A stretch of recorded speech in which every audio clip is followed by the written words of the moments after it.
Welcome to selfdiscoverymedia.com, where the orchard of wisdom shows are at your fingertips.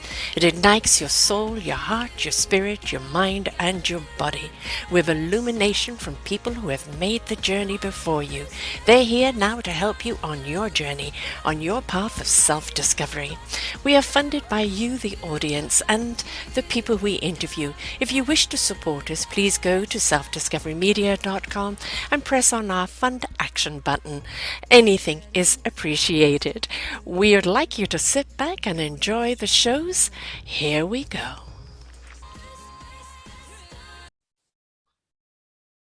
Good morning, good afternoon, and good evening, everybody. Welcome back to another edition of Choose Positive Living right here at selfdiscoverymedia.com. I'm your host, Sarah Troy. My guest today is Heather Mathis. Gosh, kind of what are we going to be talking about? Well, the secret to finding your perfect natural size. And her book is Paid to Be Perfect. Well, there is no such thing as perfection, folks, and it doesn't matter what people are paying you for. Perfection is in the eye of the beholder, and it is never one size fits all. We're going to be talking about how to find your natural size, whether you're a size 2 or 22, through healthy lifestyle habits, nutrition, fitness, wellness, and doing what feels good mentally, mind, body, heart, and soul, because they all work together. She was paid to be perfect. Imagine being paid to maintain a perfect size 6 your whole adult life. Professional model Heather had to maintain that exact measurements for decades in order to fit into the modeling world. In doing so, she discovered her body's natural size. Heather's unique expertise helps everyone to want to find their body's natural size, whatever size that might be, and to live a healthy lifestyle. Nutrition, fitness, wellness, doing what feels good is all part of her method. Heather shares the stories about her own experiences in fitting into that modeling world, including inside secrets into the fashion world where she was paid to be perfect, and offer tips and expert advice for anyone who wants to find and maintain their body's natural size. And we're going to be looking at what is that natural size, because society dictates you should be. And that's not always the reality, is it? Welcome to the show, Heather. Thank you so much for having me. I appreciate it. I had a model on a little while ago, and that one was actually on about the sexual abuse of being taken advantage of. And whether it's sexual abuse or whether it's image abuse, or whether it's just treating you like a commodity and not like a person. A lot of people glorify the modeling world, but it's not kind, is it?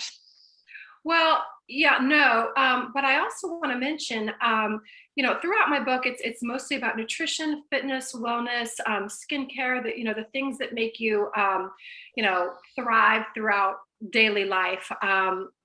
There is a part 2 in my book called the Fit Model Manual. It's at the end, and there's about 25 pages. So it's just a small section of my book. But in that particular section, I have a part that says "Speak Up."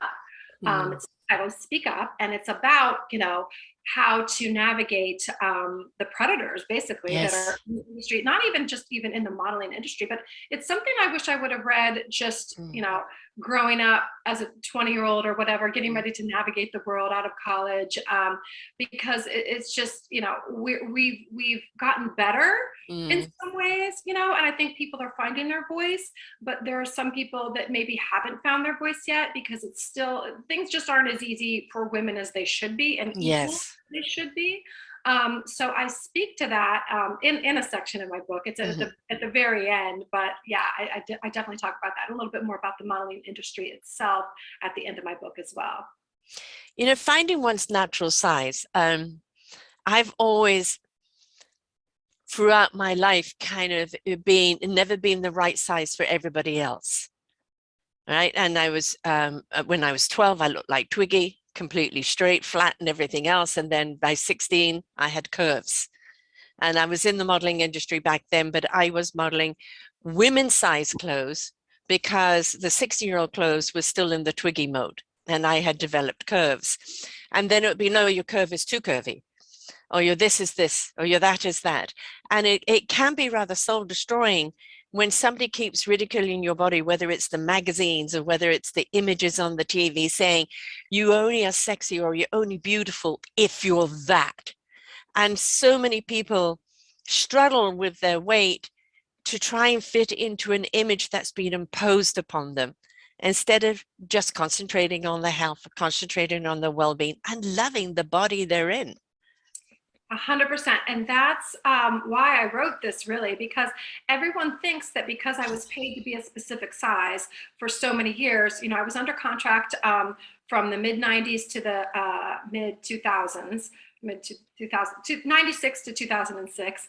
And then I took a break to become a mom. And then I came back at the exact same size at age 46 to continue fit modeling at that age. And so people have always thought, that I'm struggling against nature, or that I don't eat. Well, as soon as they go out to dinner with me, they know that that's not true. I love to eat. But it's not, it's exactly the opposite of that. What I learned when I was in my mid 20s to late 20s, when I got my first contract, is that the foods that actually make me feel good are the ones that make me look good. And there's nothing that I eliminate. There's no willpower involved. There's no calorie counting. There's no portion controlling. It's really about discovering the foods that make you feel good naturally, that make you thrive. And I'm not talking about a pack of Skittles. Yes. Because it might make you feel good for a minute, and treats are good and treats are important. And again, like there's nothing that I eliminate. Yep. Moderation, though, right? Well, if you eat Skittles for breakfast, lunch, and dinner, yes, you don't feel good. No. You don't feel good with all that sugar. So it's about really, cleaning up your diet to find out what feels good first and foremost, and then enjoying those treats. Whatever your treats are. For me, it's sugar. Always sugar. I love sugar. But if it's something fried or something, salty or whatever, it's really fully enjoying those treats, but then using that as using the foods that actually make you thrive as the basis of your nutrition is really what it's all about. And then you also talked about, how sizing is different, and how your body was, this way and that way. And, the other thing I wanted to just mention is that vanity sizing exists, and a lot of people don't know about it. It's when merchandisers change their sizing to reflect, the consumer. And so when I started fit modeling in my mid 20s, I was a size 8. And then a couple of years later, I was too small for that size 8. They just determined that my size was too small. And so it was, a stressful time. I'm like, I'm going to lose my contract. And they changed my size from a size 8 to a size 6. I was the exact same size, but my size had changed. You know what I mean? Okay. And so the point of that story is kind of what you were saying. It doesn't matter what size you are. It's subjective.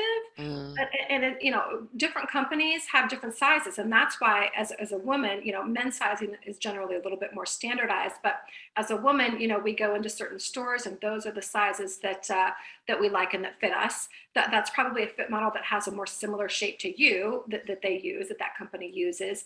But also, even if you buy a pair of jeans at a store, if it's in a different wash, it might fit a little differently. You might have to buy a different size anyway. So I think we as consumers, we beat ourselves up and think, I can't buy this bigger size. No, the size makes no difference. It's, who you are, how you feel good, and buy whatever size fits your body. If you go to Europe, it's going to be a different size. Yes. Because I'm in America. If you're in Asia, it's going to be a different size. Yes. And I can literally walk into a store and buy anything from a size 2 to a size 12, depending on the manufacturer and depending on, where it's coming from. So size doesn't matter. It really doesn't. Yeah. And it's a really interesting point that you bring up there, because, it's people look at the number on the size. Oh, I've gained weight, we're in this size, and they kind of walk around with that size as that proverbial thing on top of their head, and you are not your size, no matter what the size is, no matter what the label is. You are so much more than what you think your size is. And if you walk around kind of feeling guilty or upset or worried or whatever about your size, then you're missing out on life and everything else about it. I have a wonderful woman I've interviewed a few times, Jeanette DePate. She's AKA the fat chick, and she's a bigger woman. But I mean, she did something in Times Square, which was absolutely wonderful. She did a hot flash dance. So everybody was going through hot flash menopause, having a flash dance in Times Square, right?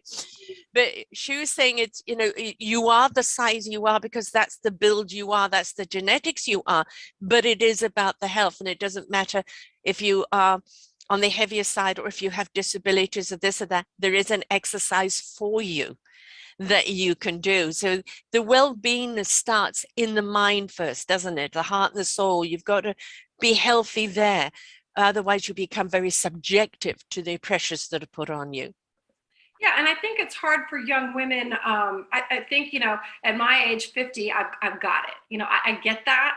But I think the 20-year-olds, you know, the people, the 30-year-olds, you know, as they kind of, you know, gravitate towards the images on social media, it's so hard to grasp just because we're fed all these, you know, Yeah. these images that are technically the ideal at that moment. But it's crazy because, you know, when I started modeling when I started modeling in general, not even just fit modeling, but when I started doing print and runway and showroom, Kate Moss was the aspiration, you know, Right. super teeny, tiny, skinny. Yes. And now it's like more curvy, like Beyonce, Kardashians. Yes. And yeah, and then if you go back into, you know, the Renaissance era, the paintings, you know, it's very voluptuous, you know. Yes. So it's just, it changes all the time. And, you know, what's beautiful at one point is not beautiful at another point. And not only that, but even at this point, you know, a rail thin woman would be beautiful to somebody, or a super, you know, voluptuous woman would be beautiful to somebody. And so Yeah. I think we just forget about that when we see all these specific images that now everybody wants these curves. And now we think we all have to have these curves. And how many people go and get plastic surgery to get these curves? Exactly. And, you know, and most of us are not, you know, Kate Moss or Kim Kardashian. We're somewhere in the middle. You know what I mean? We've got a little bit of something, but we're not those extremes. So that's, you know, that's just the thing to you know, to really look at yourself and be okay with where you are and feel good with what you're doing for yourself.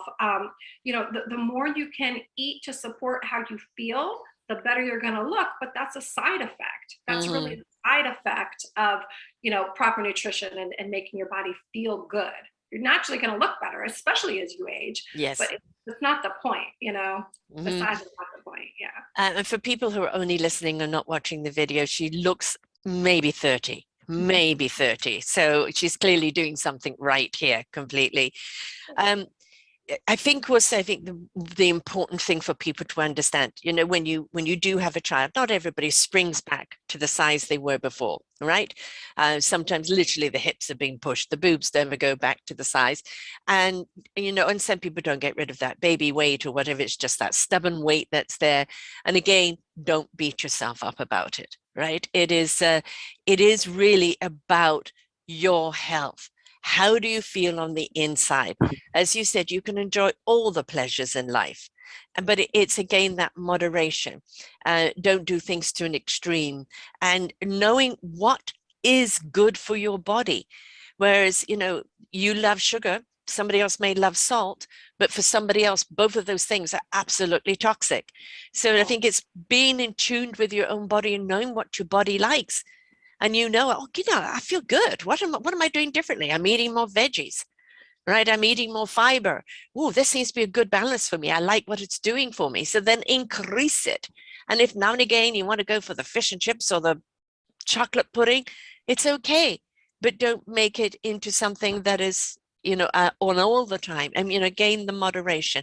No, there's no denying your pleasures, but it's making sure they're in balance, right? Right. I would be, you know, I can't even imagine my life without, you know, a few cookies or a piece of cake here and there. You know what I mean? Yeah. That's just not even that's not anything I would even consider. Right. Because it's just, you know, that would be crazy. But, you know, that is also, I know that cookies all day long, every day are not going to work for me either. You know, I mean, I 100% gain weight and don't feel good when I eat badly. We were just on spring break last week in New York. I was with my 12-year-old son and his friend that he brought.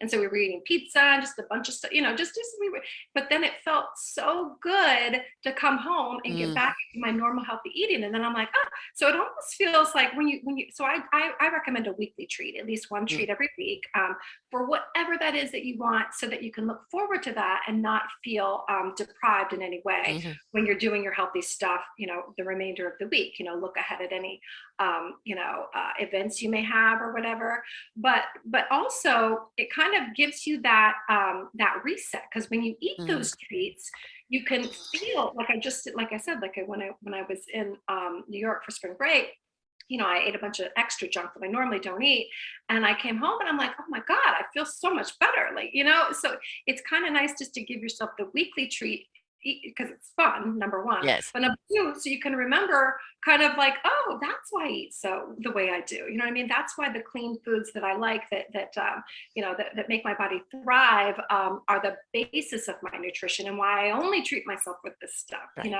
It's the It's same also, thing. I did a wonderful show on shamanic chocolate, and it's made from acai beans, and it's all of the beans and everything comes from Peru. It's vegan, it's calorie free, it's this and that. It's also one of those pieces, bars of chocolates that one or two pieces, it's dark chocolate, it absolutely satisfies you. And in actual fact, it's got so many nutrients in it for you. It's totally guilt free because it feels good. And that's the thing. If you are, a little chocoholic, and it's like, oh, you can't wait for that end of the week for that treat. Find the foods that you do like, and there are healthier ways of eating them, right? And so there's always that balance again. Yeah, I love dark chocolate, 85% higher, as a nice little, treat for whenever. Even like a little bit of honey, stevia, I use those things. And there was another thing I was going to say cacao powder. I sometimes put that in my coffee as a little like mocha-y treat. There's several things that you can do if you like sweets, but you don't want to eat them every single day. Now, I know when I eat sugar, it's like, that's, going to be what I'm going to eat. So I never start my day out with sugar. Right. Because you'll crave it all day long. Yeah. Exactly. And occasionally if I'm at Disney or wherever, sometimes that happens, you go with the flow, right? Yeah. I just know that if I'm that's why it's so important not to start off your day with a donut. At least start off with your clean whole foods. And I go about in my book, describing how to find the foods that work for you, because it doesn't have to be broccoli. It doesn't have to be kale. It can be whatever, whole foods that you like. Because there's so many, there's so many. And I also gravitate towards plant foods. Yes. Lean meats are fine if that's what you like. I just don't particularly like them. And I do eat salmon on occasion now. As I age, I just feel like I need it in my body. I didn't for years. But yeah, so a plant-based whole foods is really, the basis of my nutrition. But any whole foods, just because I do it that way, I say throughout my book, that's not the way you have to do it. I spell out exactly what I eat in one, short and condensed chapter, just as a reference to kind of show you, how many foods I eat and how many foods are out there. But those aren't the ones that you have to eat either. There's so many whole, clean plant foods. You'll find food that you like. On occasion I'll eat chicken if I'm out somewhere and kind of there isn't much choice in the vegan side of things. So, and I eat fish now and again. At home, however, I'm a 6 veggie a night person, and I love my veggies. My daughter and her husband are 100% vegan, and people think vegan is a lettuce leaf or a piece of broccoli. And the foods today in the vegan world are just absolutely exceptional, and the subsidies of meat, like Eve's, absolutely fantastic. And it just, you can still have your hamburger, you can still have your spaghetti bolognese, you can still have all of that with the meat texture and the meat taste without it being meat. And in actual fact, it's actually more nutritional for you from what it's made for, and everything is more nutritional. I went that way through the conscious way because didn't want to eat animals anymore, but also I found that my gut preferred that. And that's the thing, listen to your gut, because your gut will guide you.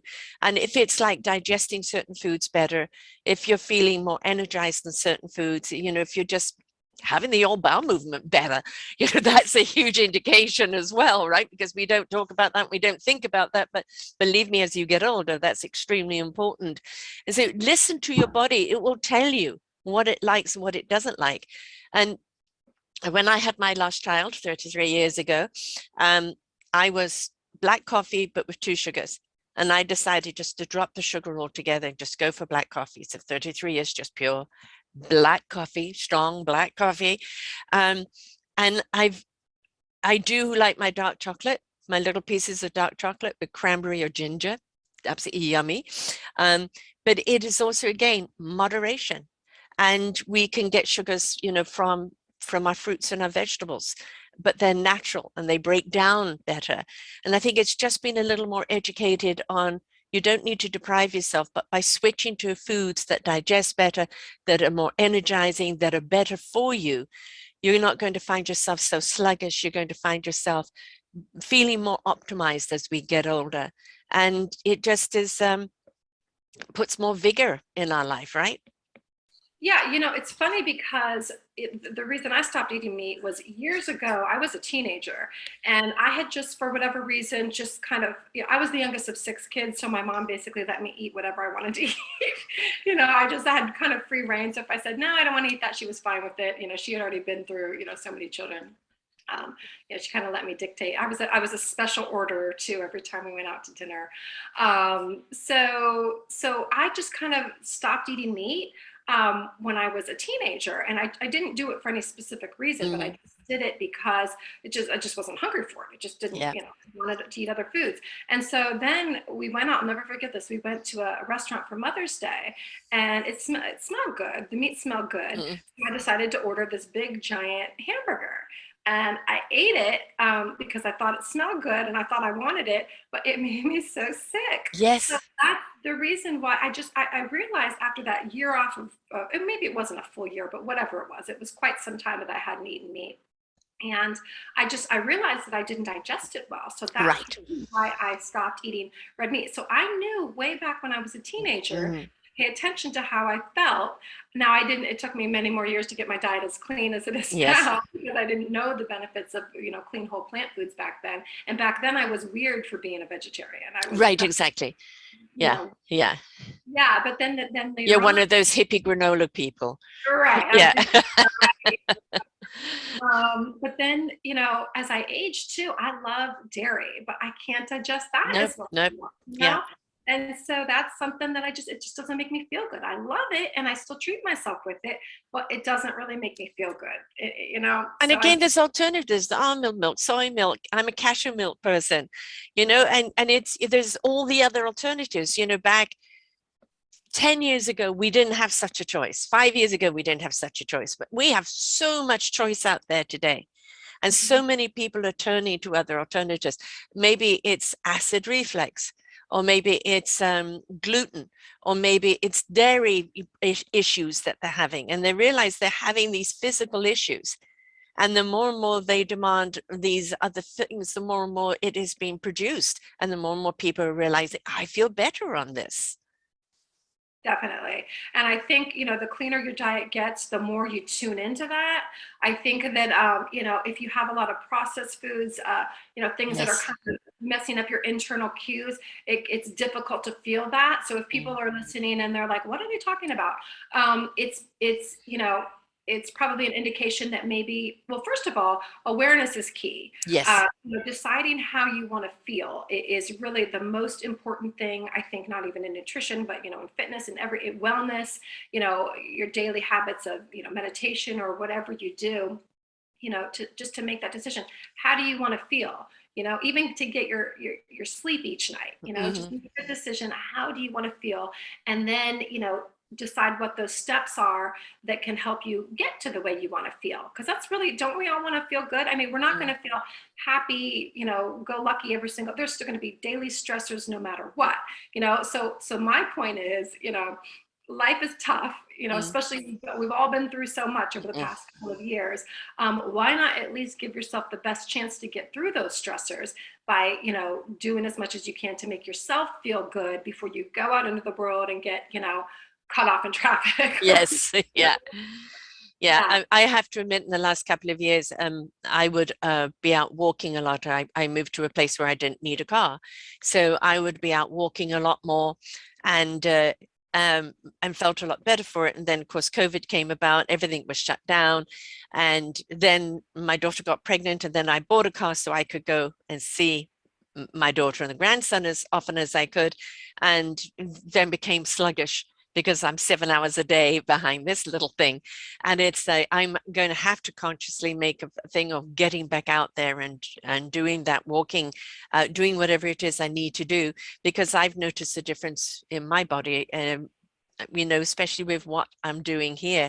And it's like, pay attention to your body. I know what I need to do, and it's just a question of plugging it in and doing it. And at first, I don't know if I have the energy to do it. And then the more that you do it bit by bit, don't go out there running a marathon, but just go out there and do it bit by bit. Maybe you go swimming, maybe you go and do aerobics, maybe you go and do yoga, maybe you just go for a walk, or just, you know, maybe the gym is your thing. Start off slowly and build up. And the more that you build up, the more, you know, not only confident, better you feel, and the more you can do. Definitely.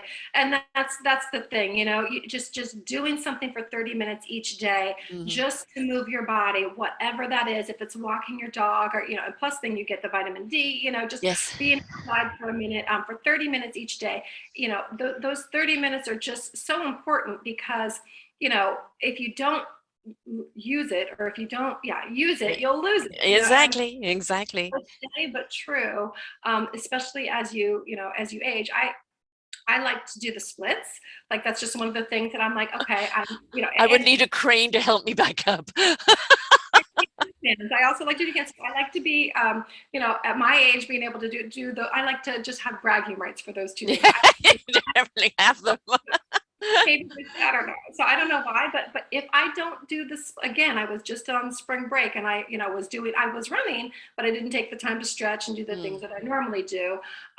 So then I come home, literally, if I don't do the splits every day, I can't do them, So it's one of those things. It's like your body, will let you know if you do certain things. And not everybody has to do the splits. That's just something that I like to do, just because it's like, I used to dance when I grew up too. Right. So it's something that I had from my youth that I kind of like to bring with me as an adult. But it's just so important to move your body. And, if you think you don't have time to do it, you feel so much better. One of the things that I love about running, for me, is, in walking is the same way. It's it balances your the right and the left side of your brain, just the beat back and forth. If you've ever read a book about EMDR, eye movement desensitization therapy, I think that's the correct way to say it. But it's tapping right and left, okay, to kind of balance yourself if you've gone through any kind of trauma. It's used in therapy. There's a link on my website to check out the book if you're interested. But running and walking are actually very meditative. Yes. And people don't really understand that, but it balances the right and the left side of your brain. So when I'm running, like even while I was writing this book, thoughts and ideas literally pop into my brain that I wouldn't have got, So the break, you think you're busy, but the break from your computer actually helps you, sort through whatever is going on, So it's so much more productive. It makes you feel good. It's something that everybody needs to incorporate. If they want to truly feel good, that is one of the things to pop onto your list as, 30 minutes. Well, we know, and we've talked about this on so many shows, you cannot in chaos find clarity. And, when you're stressed and everything is chaotic around you, and it's a whirlwind, or you just, and I mean, like right now, I've got 8 windows open behind this. So what's going on? Building another site and trying to do this and trying to do that. And this has been slow and that's not opening. And sometimes it's just best just to walk away, go and take that walk, decompress, come back, look at it. Okay, sleeves rolled up, right? Otherwise, that frustration builds up, everything builds up, and I need the answer. No, there are no answers going to come to you like that. And it is that decompressing. And of course, walking out in nature is one of the best things you can do, because you have the support of nature all around you. the breeze to blow away the cobwebs, the trees that are talking to your inner psyche with all those beautiful fiber optics. If you're by the ocean water, I mean, everything, you know, just the sheer movement of it, everything's working with you to decompress, to take that deep breath, to clarify and feel good and be able to come back and do what you need to do. Yeah, definitely, 100%. You know, like I said, I was doing yoga before, when we got on to chat for a minute before we started this interview. I was doing yoga before I came here, and I was thinking, should I do this? It's going to take some time out, and then I'm going to be a little bit rushed. But it just felt so good. That hour just so good, and it's nice to just sit here, you know, during this interview after experiencing that, despite the fact that, yes, I had to rush to take my quick shower and, you know, get out the door. That's okay. You know, that little rush for them to be clear is present is fine. But I also think as we need to know what foods suit us, again, we have to have the right attitude over our size, our bodies, you know, the label of what size we're in. I'm 67, I have fibromyalgia, have not been able to move around as much as I used to, and I'm curvy. And, you know, and the one thing is, like Selma Hayek said the other day, because everybody thought she'd had a boob job. And she said, no, my boobs are still growing. And they do, folks, they do. As you get older, they keep growing. You know, and all of a sudden they're out here. And it's like, there are certain things that happen naturally to your body. Stop fighting against them, right? You know, no, you're not fat, you're not this, you're not that. It's just the body as it ages, or as you have children, or as other things happen, change shape, and that's all right. Yeah, definitely. I agree. I want to be, you know, I'm one of those people, like I've changed my clothes in front of people for so long. So I'm not really that shy about my body. I'm, you know, uninhibited, let's say. So I want to be one of those people that's 90 on a beach, you know, just running or walking along a beach, just, you know, bearing it all out. Like that's my goal in life. You know? Right. You know, and you know, I have a lovely woman on next week called Ruth Yocker. I think she's 72. And she looks absolutely divine, a New Yorker. And just, it's the attitude of life, the way she dresses, the way she brings us up. Yes, she's got a beautiful slim body. And, you know, when you do have that gorgeous slim body like yourself, it's a wonderful canvas for everything else. And it is hard for someone who has that naturally beautiful slim body to understand us with the curves, like the curves that keep on curving. Jealous of you now, because that's what everybody wants. We don't have to yeah, I didn't have to have a button plant. It's there naturally. This is true. So when I went back to fit modeling at 46, I had already explained to you that sizes, you know, change. What's coveted, what's desired changes over time. So when I went back at 46, my butt was too small, too flat. So I needed to wear, there's a website called lovemybubbles.com. I had to wear butt pads to do some of the fittings for, you know, dresses and pants, because my butt's not big enough. So now it is not, if I'm literally, I don't have the right butt. So, you know. The thing is, if on the runway we see someone like you, someone like the Kardashians, somebody like me out there, and we show the diversity of the sizes and how we can all still be beautiful. We can all be beautiful no matter what the size. Why should you have to wear a butt double, you know, to fit into a size? And why can't we embrace your body? That's your shape, your size, that's who you are. Embrace my body and all the curvatures. And that comes, I think, down to the designers. You know, one of the first articles I ever wrote was, you know, what men think of. And it was about me feeling frustrated, feeling that the gay market, no gay bashing here, but they were the designers, and they were designing in their image, not in the reality of a woman's body. And I felt nobody's designing for my body. And I wasn't big at that time. I was just a woman who had had a couple of children, who was curvy. And I couldn't find anything that was elegant, or that would asset my best parts and maybe kind of help disguise the other parts. And I couldn't find anybody that could do that, because I felt all the designs were just going into one style. And it makes you feel, what's wrong with me, that I'm not being addressed, right? I think we're seeing more diversity of that now, but You know, we need to embrace all the shapes and sizes out there. Yeah, I definitely think that especially when I first started modeling, it was very one dimensional. Yeah. Yeah, Kate Moss, was Yes. very, very one dimensional. But I think that it is getting better. I love getting the ads from various workout companies in my email inbox. Like Aloe is one of them, that they always have these beautiful models on both ends of the spectrum. Um, Dove is one that does yeah, beautiful size exactly. difference. Yes.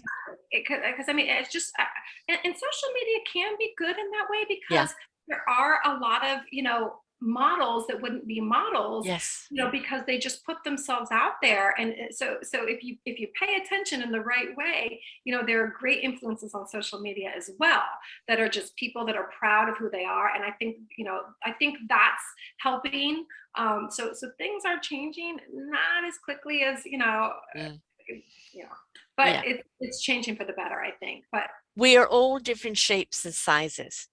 And I think one of the biggest problems is we're all trying to fit into society's image of us rather than fitting into who we really are. And we are so much more than the shape of our bodies. And our health is not only to do with food and exercise. It's to do with a positive attitude. It's to do with kindness, compassion, consideration.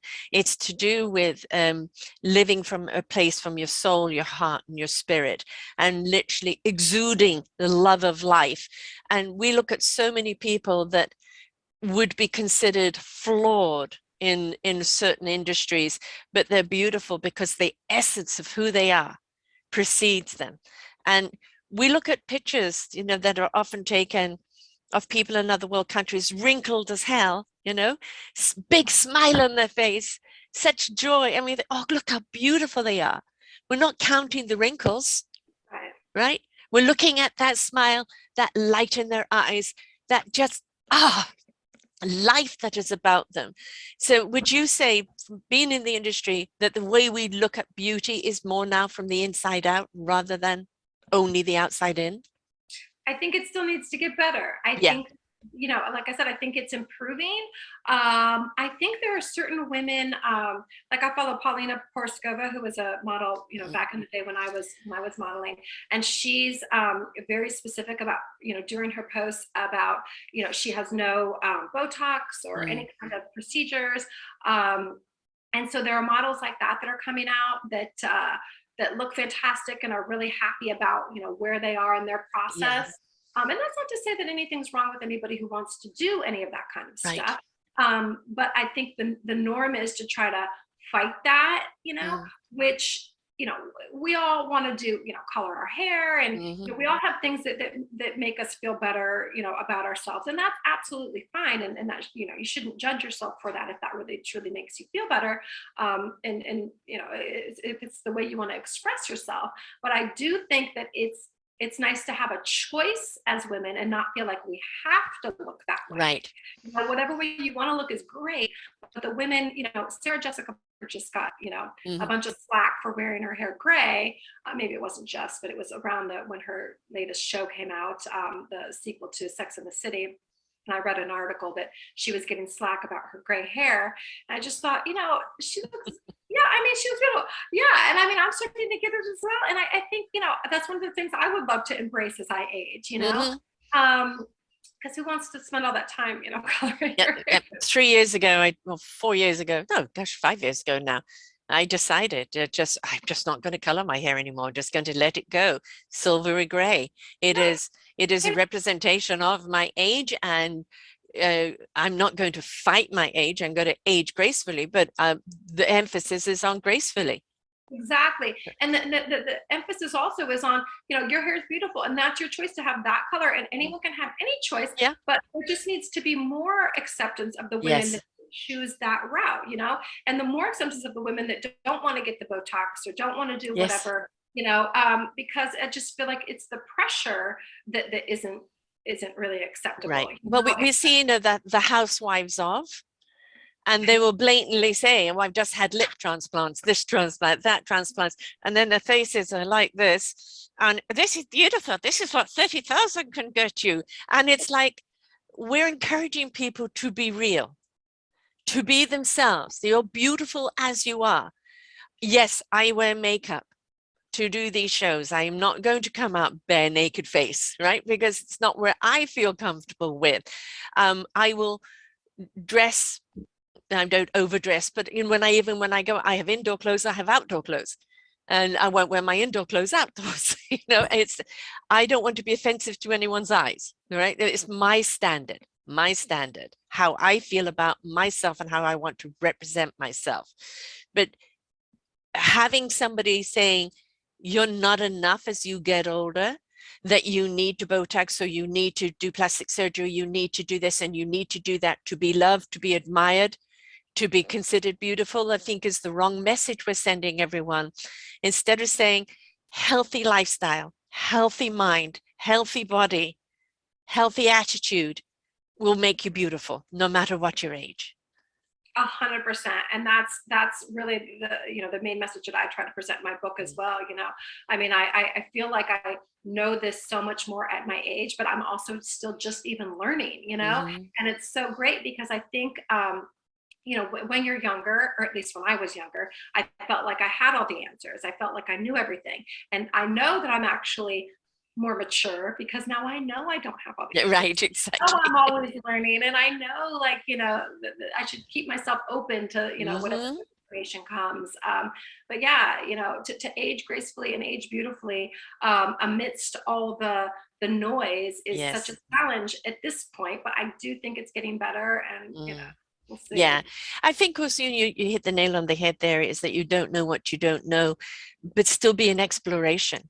Life is still an adventure. The youngest person I've had on was 10, who'd written her own book, and 91, who had her own TV show, and 2-3 years had taken on a new lover, and it's all to do.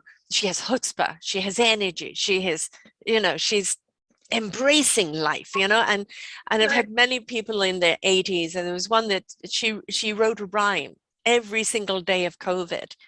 And she plays the piano. She's an artist. She loves to dance. She's just got so much exuberance about her. These people are wonderful influences, because really, what do we want at the end of the day? What we look like, that's so important compared to what we feel like and what we're contributing to life, to society. Do we want to a burden? Life sucks. I'm getting old. Everything aches. Or do we want to be, okay, what's the next adventure? Right? Because life is to live right to the end, folks. 100%. So my parents actually owned nursing homes when I was younger, and so I saw that side of aging. The people in the nursing homes, and it was scary. To a little girl to see that. I worked in one of our nursing homes for a little while. We had a soda shop, and so I would make ice cream for the residents that could actually move around by themselves. But I saw the other ones that couldn't move, and were mentally not there anymore. And so I saw that. But then years later, I was at a Ohio State football game. I wrote the story in my book.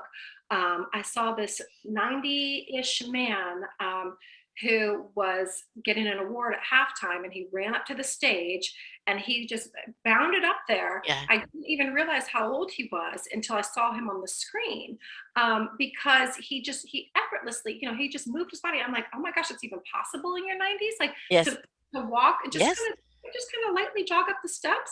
I'm like, whoa, like, who is this man? So I'll never forget that, because I suddenly realized, oh, we're not supposed to age the way I saw, growing up. We're supposed to actually feel good.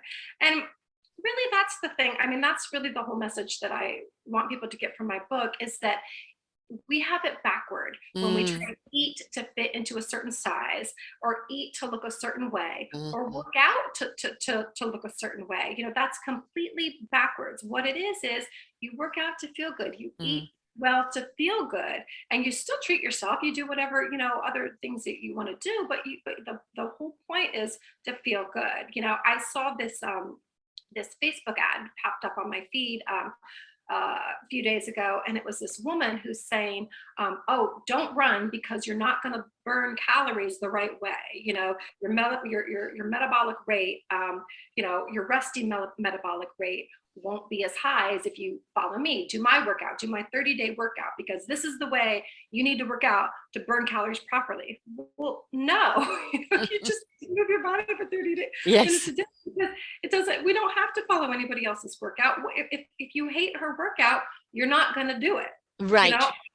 So I don't like to lift heavy weights, so I don't lift heavy weights. Right. It just doesn't feel to me, I know that you're supposed to build muscle, and so I'll do, some planks and things, but I don't really like to do anything like that. And so I just think that kind of message really puts people off, because any physical activity you do, it has to come from within. This is what makes me feel good. This 30 minutes of a walk will make me feel good, or whatever it is. This bike ride will make me feel good. So I want to do this bike ride because it makes me feel good, and I know I'm going to feel good afterwards. Same thing with nutrition. This is the way I eat because it makes me feel good. The looks and everything, that's secondary. It's byproduct of feeling good. Yeah. Wonderful byproduct, and that's what people don't get. That's the message really that I think is lacking in society right now. We think we need to do a specific thing to look a certain way. Yeah. And that's not really it. I live with a woman who's about to turn 89. She has more strength than I have. The other day, somebody's dropped the leash of the dog and the dog went running 3 blocks down the road. She chased after the dog and got it, right? She still drives, should still play tennis if she could find someone to do with it. Memory, short-term memory especially, details of appointments and things like this, or anything to do with taxes, and who doesn't want to not remember those, I take care of, because that memory has gone. But she is an inspiration. She had polio when she was young. She beat that. She went on to be a sprinter. She went on to be an athlete. She went on to be other things. She's a sprinter in life, exuberance of life. But she was taught very early from her father, life is a choice. You can choose to wallow in the things that happen to you, or you can look at them that are happening for you, and you can choose to look at how you benefit from it and where it can take you. So your choice is misery or happiness. It is a choice. And I think that was a wonderful lesson for her to learn, which literally she has lived by. Her fiance was killed 4 days before the wedding, and a number of her twin sister died when she was 6. She's been through all those things. She could wallow in all of that. She decided not to. She decided to go out and have the simple joys, right? The simple joys. And she gets so much joy out of the simple things. And I think that is also something we need to look at in life. It isn't about the great, big, huge, enormous milestones that you've got to have. It's the little steps, the little achievements, the little things that lift up your heart, that lift up your spirit, that make you feel good, right? And she's short, little, wrinkled creature that so many people want to treat her as if she's the little old lady that can't do anything, but she has a black belt and she could toss them over her shoulder even now. Yeah, she's an inspiration. I want that. Yeah, exactly. I want what she's having. Yeah. Yet she eats salt, sugar, vinegar. I mean, you have no idea all the things that we're not meant to eat. She is a candy freak, even though she's got the cat being a sugar freak. It is a freak of nature, but I think it's all in the attitude. Yes.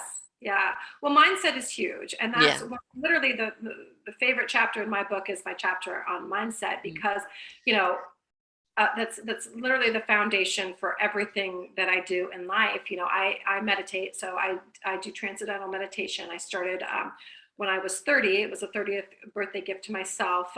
So I've been doing it for 21 years, every day, twice a day. There's been maybe, a handful, maybe 5 days that hasn't been twice a day, every day. But yeah, so it's really my main thing. It's my reset.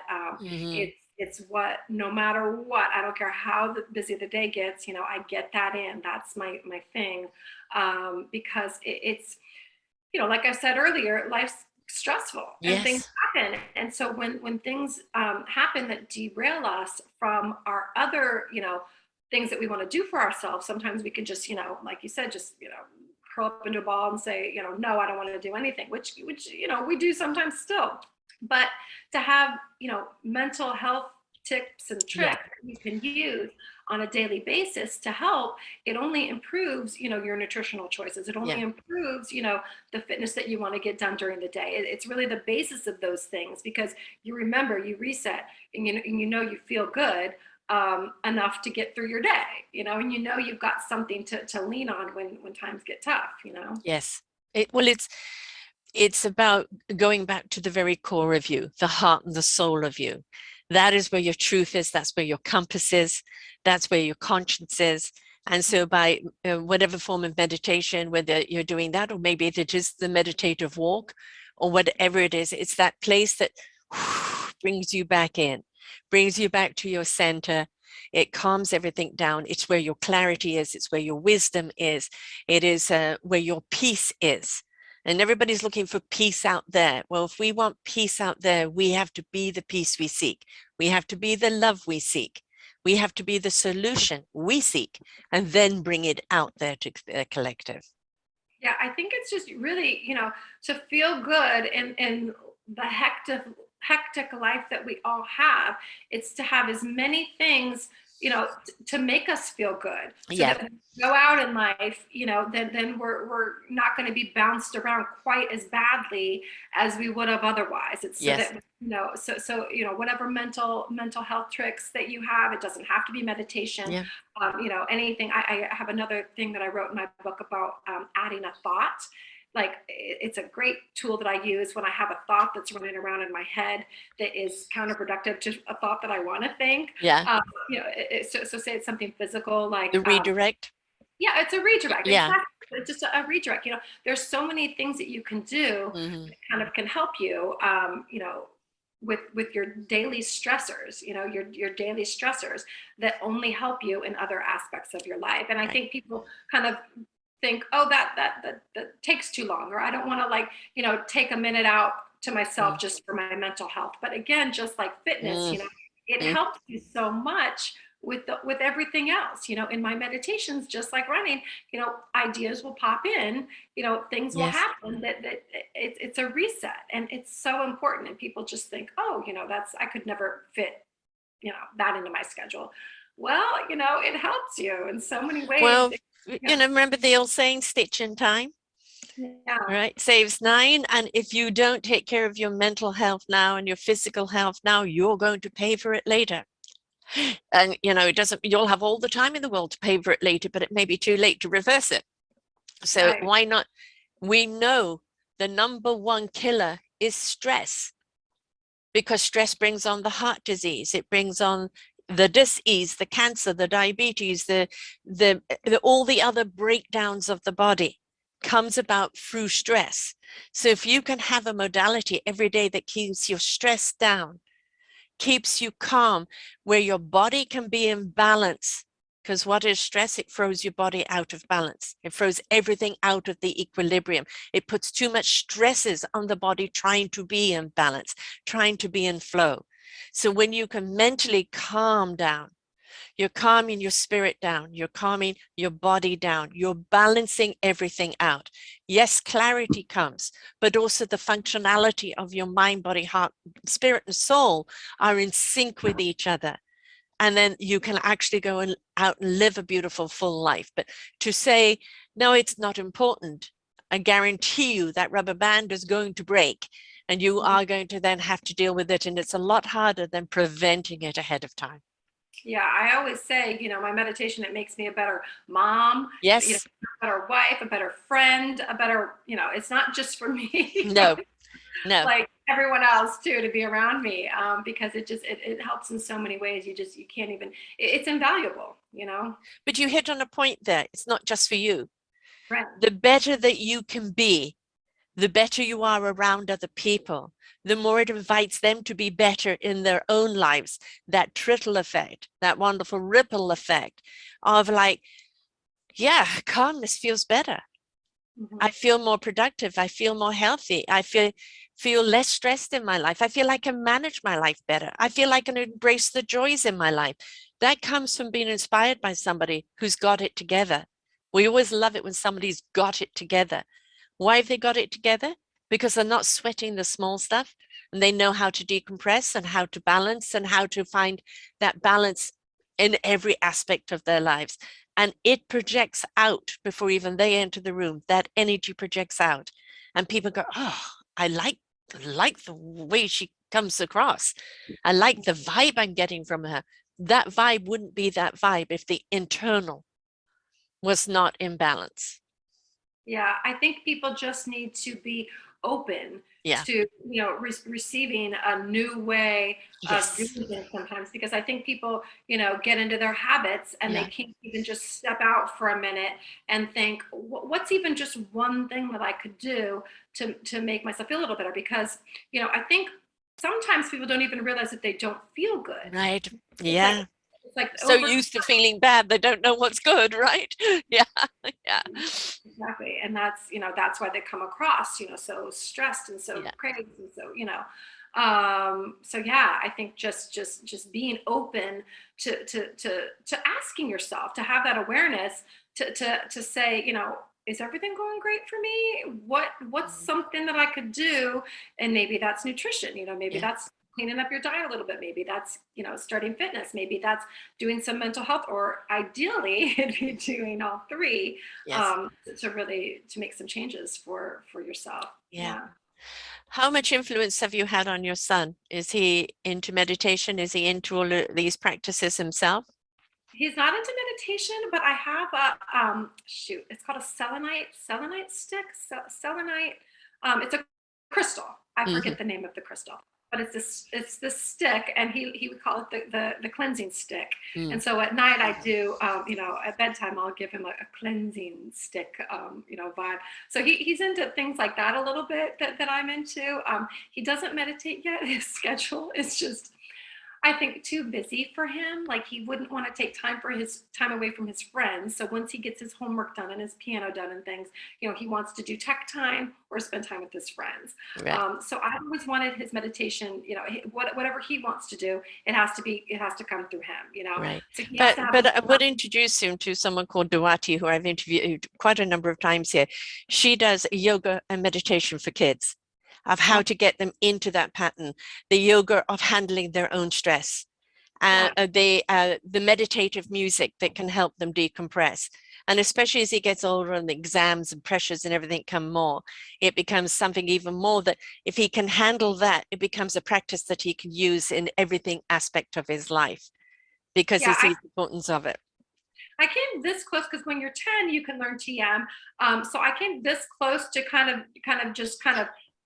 sort of inching and nudging him towards that. But I really wanted him to approach me. He'll do yoga with me a little bit, he'll do some things, but I really want that to come from him. I want him to, he sees me, he's known, since he was a baby, Mommy meditates twice a day, every day.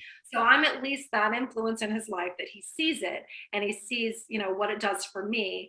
But I definitely want him to be the one to ask me. Right. For that, which would be amazing. But I knowing his personality, he's a Gemini. He's very social. He's just like my husband. So knowing his personality, it probably will be a while, because he's so social. And those moments that he does have his free time, he's like with his friends, like immediately. So yeah, but I do little things. Like I said, we'll do the cleansing stick, and we'll do some different planting the seeds, right? Yeah, you could even be looking at that, her show one day, go, oh, look, a show on meditation for youth. Plant the seeds, water them, and one day they grow, and it's all their idea. Who cares? But it's grown, right? With food too. Yes. He has to eat healthy foods first. Like, that's just my rule. He has to eat healthy foods first. But then, he's now in school eating hot dogs and things that I would not ever make, or I wouldn't make. I wouldn't make for him. Eat chicken nuggets, things that I wouldn't make for him. But he can eat that in school, because he's at lunch and they have at the school table. So, healthy foods first at home, and that's what he eats. And then he can make his own choices as he gets older. I'm trying to give him a little bit of room to kind of see how those foods make him feel. Yeah, I mean, it's amazing. Plant-based chicken strips, even fish and chips, meatballs, and all of that. My daughter had me eat fish and chips once, and I didn't know it was vegan. And, Right. you know, we've had the chicken strips, but I know now everything I do, but it's really surprising. Like you really can't tell the difference, you know, in the texture and the taste, except for the difference is better for you. So it's, you know, that's the thing today. They're lucky because this is going to become more mainstream for them. And the choices and more restaurants are realizing they need that vegetarian or vegan thing on the menu because more and more people are going that way. So as he grows up, it will become a norm. And school lunches, you know, that's they don't have those options at school lunches, unfortunately. But I think eventually they will. They You will, know, just they will. Yeah. catch up someday. As But now, demand is there, right? They'll have to change. Yeah. yeah, yeah, Yeah. for sure. There's a, you know, yes, we still do have a long way to go, but I think you know, the thing is, it isn't your size matters, right? It doesn't matter what size you are. It is to do with what are you doing for you and your body, your mind and your psyche. It is about the attitude. It is about the gratitude. It is about the centering yourself. It is about what you put in. Is it fueling you or is it clogging you? Right. So it's being aware of all these things. And a lot of people, oh God, it's too much to remember. But no, it is initially feels a little overwhelming. But then it becomes so mainstream that you couldn't live without it because you know how well it makes you feel. Exactly. Totally agree. That's exactly the way I felt when I came back from spring break. I was so happy to kind of feel a little bit better with Yeah. the foods that I was eating. Yeah, I could not agree more. Yeah. And it's perfectly all right. You're not being naughty. It's okay to divulge in the goodies. No harm whatsoever to divulge in the goodies, but make your everyday diet the mainstream, you know, because you will feel better for it. And that's the whole important thing is we have a sickness going on in society, and that sickness a great deal is living up to the expectation and dictation of society, which a great deal is coming from the social media, the advertising, the you have to be. You're not happy unless you're a billionaire. You're not happy unless you have Kardashian butt. You're not happy unless you're driving a Maserati. You're not happy unless you have Kendall as your husband. You know, all of these things have been told to us that we're not going to be happy unless. And happiness is an inside out job, not an outside in job. And when you take care of your insides and your stomach is happy, your mind is happy, your body is happy, you love what you're doing, you love who you are, that is the epitome of happiness. 100%. Yeah. And that's what I think we all would love to get to. It's just a matter of how to get there. And, you know, if I can help one person with my book, you know, I've gotten some reviews that just like they make my heart melt. I'm like, oh, you know, I just want people to know what you're saying. Yes. Exactly what you said. You know what I mean? Like I agree. Yeah. And paid to be perfect.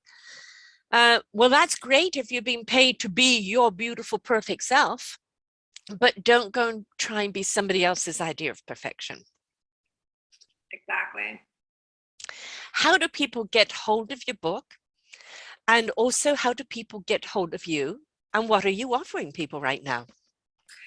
Well, you can go to my website, paidtobeperfect.com. I have the links to buy my book, which they're also on Amazon, Barnes and Nobles, but the links are provided at paidtobeperfect.com. And I have a monthly newsletter. You can sign up for that as well to kind of continue the conversation around fitness and nutrition and wellness and skincare, which I love that newsletter because, as I said, I'm always learning. And so the things that I learn, I want to continue to share with people. So I started off this year with Dry January. That was the focus of January's newsletter. And then I did Clean February. So we focused on clean foods for a month. And then it was Movement March, and then Awareness April. So I like to kind of have a theme every month of like, you know, different things that I'm, you know, working on for myself and that I want to share with others. I also have from my book, I have many resources. They're all linked on my website as well. And I have a little shop there also with a t-shirt that says perfect. You're perfect just the way you are, right? You're perfect. You're Yeah. perfect. Yes. So, thank you. Yeah. Exactly. And of course, you're on social media. So there's Facebook is Fit Model Secrets.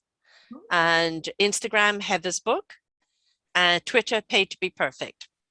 And they're all linked. Yeah. Right. Wonderful.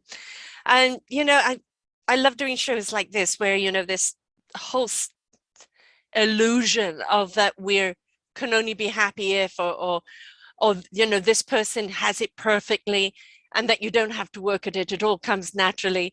And that, our well-being does take work. But the more we work at it, the less work it becomes. It just becomes part of our lives that makes us feel good, gives us that meaningful purpose, and just allows us to embrace life and all its beauty and all its wonderment in gratitude for living it, because we're not being bogged down by that expectation or that dictation of that, you should be. And so who cares what the label says on your dress, right? You can wear a 6 here and an 8 there and a 10 there. You're still the same size. It's not about what the size label is, it's how do you feel? How do you feel? And really the bottom line of it is, are you the well-beingness of yourself? And that's really where the perfection lies, isn't it? Yeah, we are all perfect exactly as we are, and we always will be perfect exactly as we are. Even if we choose to make no change in ourselves, we're still perfect. We're on our perfect journey, and that's 100% okay. Wherever you are is perfect, and that's also the point of the book, to kind of appreciate the fact that we are all perfect. Anything you can do to make yourself feel better, great, but if you don't, you're still perfect. Yes. Yeah. It's not about the measuring or anything else. It's the measure comes from inside. The measurement of how you feel, how you look, everything is an inside out job, not the outside in, which doesn't mean that you can't enjoy looking beautiful on the outside, wearing clothes that make you feel great or confident, or wearing clothes that just are an extension of yourself, or your hair or your makeup, or the style. We know that, especially when a guy is wearing something that he feels suave in, he's showing it, he's exuding it, right? And we can do the same. But if you're putting it on and thinking, I'm wearing a size 20, and that's all you can think of, instead of, oh, don't I feel great in this? Right? So again, attitude, right? You want perfection, it comes from the inside out, and change the attitude to get there. Definitely. Thank you so much for sharing with us here today and having the book and all the program that you're doing. Virtually everybody has a challenge with their body, their image, this whole thing of, well, what should I look like? And or even realizing it is an inside out job, that you want to be beautiful. It starts from the inside, with your health, with your psyche, with your attitude, with your gratitude. And that when you embrace that, the beauty will naturally project out. And so if you want to be beautiful, start working on the inside, right? Yes, thank you so much for having me. And please give a high five to the woman you live with, the 89-year-old woman, because I'm in awe of her. So she's amazing, really. She's stubborn as a mule, but she is absolutely amazing, and a true example of how life can really be lived. And and it is a great deal to do with her attitude and the simple pleasures in life. She goes and feeds the ducks and the birds and things like this, and she's the crazy woman doing it, and she loves doing it. But she's it's a wonderful example of how to live life, right? And the key word there is live life. Participate in life, enjoy life, because then you'll find life is worth living for. So thank you so much, Heather. And until next time, everyone, remember, the label doesn't mean a thing. Does your gut like you? Is your energy loving you? Are your thoughts really progressive and moving you forward to an exuberant life? Are you doing the things for you from the inside out that's going to make you feel and be more beautiful on the outside? It's all up to you. So until next time, bye for now. We hope that you enjoyed the show right here on selfdiscoverymedia.com. Please tune in to our selfdiscoverymedia.com/shows and you will see all the other genres that we have from you. Every week on Tuesday, we bring you new shows from illuminating people.